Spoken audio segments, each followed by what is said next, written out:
Hey, what's up guys? Welcome to Food Express and let's make this awesome beef chili right here. This is an all beef chili and I'm gonna show you how to make it and it's gonna turn out absolutely amazing. Alright guys, to begin I have 1 kilo of beef mince over here. I have 2 teaspoons of kosher salt, 1 teaspoon of baking soda, with about 2 tablespoons of just water. And we need to mix all these things together right here and right here.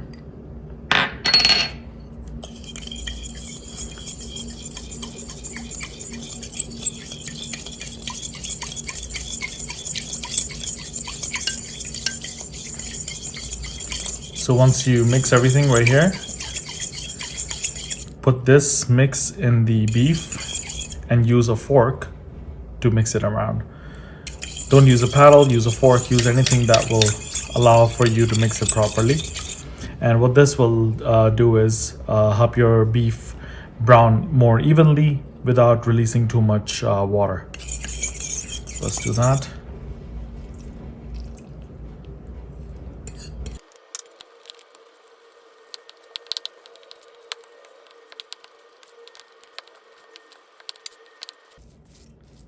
Keep it in this mixture for at least 15 to 20 minutes and get all your other ingredients ready. Alright, so for the next part, we need to make our spice mix for the chili. And I have some ingredients over here. The only thing is we're not going to put the bay leaf. Bay leaf will go by itself in the chili. And right here I have some coriander seeds, cumin seeds, peppercorns, black peppercorns, few pimento seeds or allspice, smoked paprika. I have some dried onion flakes over here, oregano, garlic powder, and chili flakes. Now this is a controversial ingredient which is in every single thing that you eat, purchased online or not. This is the MSG. I'm going to put all the dry ingredients here first.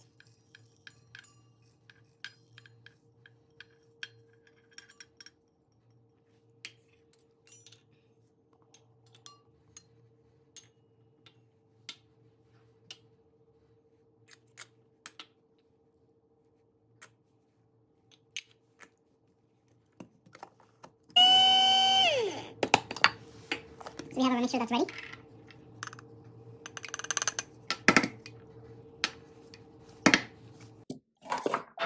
And this is what it would look like. So take a heavy touch over the pan, like this one right here, and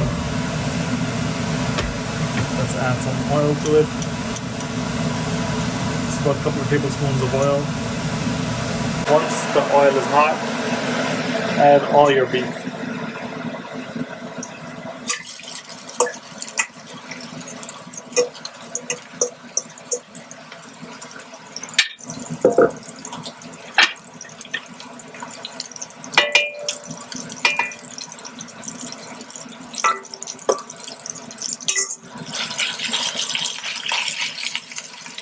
Don't move your beef.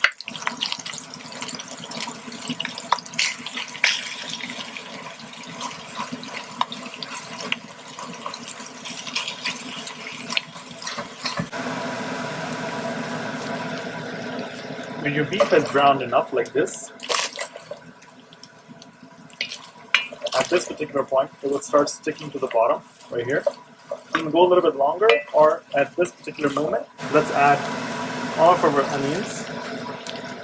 These are small diced red onions.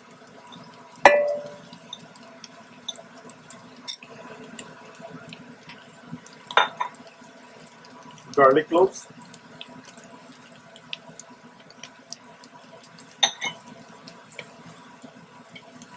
And mix it through.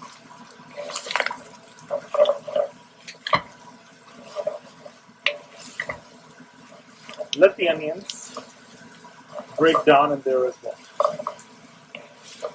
Onions are going to release their own juices of water and let that dry up. and we go from there.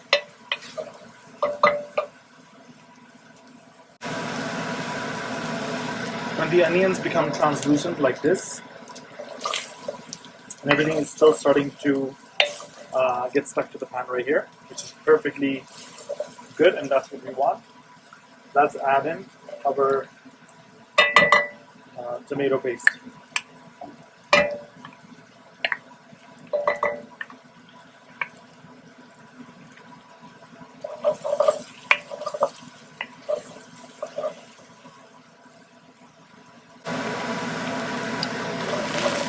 Once your tomato paste has been mixed in, and this is what it looks like, right after that,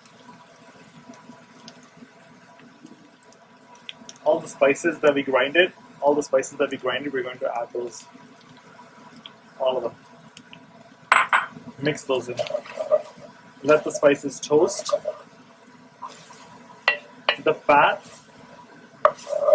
within the beef, and that exists in the pan right now, will toast the spices up really nicely, and that's what you want. Once the spices have been toasted, add all the tomatoes that you have. This is the canned tomatoes that I had. I just pureed it a little bit, just so I can put that in there and know I don't have any chunks of tomatoes. Mix that in as well. Since you have some sort of liquid in there, which is from the tomatoes right now, my suggestion is to scrape the bottom as much as possible. So all the flavors that were built in the bottom of the pan, all the Maillard reaction that has happened, you can scrape it off and that will become a part of the dish now. Otherwise, it will just keep burning. At this point, a lot of people don't realize that it's important to cook your tomatoes off. It's not good to just add tomatoes and then add water. So the best way is to actually cook those tomatoes off and make sure those raw flavors are gone. And next thing, we'll add our 1 tablespoon of Worcestershire, 1 can of kidney beans. You can use whatever beans you like. I just happen to have kidney beans over here. Mix that through once. Add your bay leaf. And add water. Now you can add, I would suggest hot water. You can add stock, chicken stock, beef stock, low sodium. Some people might not have that. So all I'm doing is just adding water to this. And this is 3 cups of water. Now, it's all about the weight gain. You're just going to scrape off all the sides over here.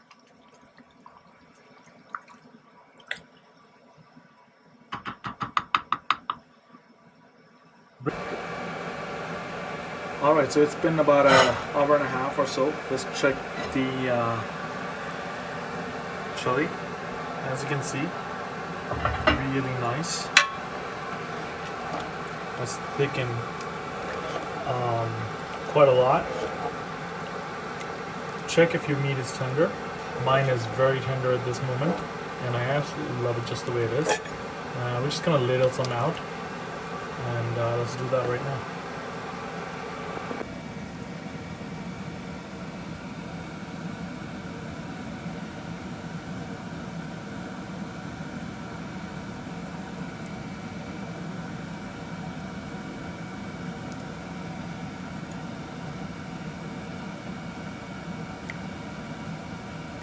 You don't want to get rid of any of the oil because the oil is where all the flavors are. I go very simple. I like to top it up with just a little bit of cheese. If you don't want to do anything, that's perfectly fine. This chili is delicious just the way it is.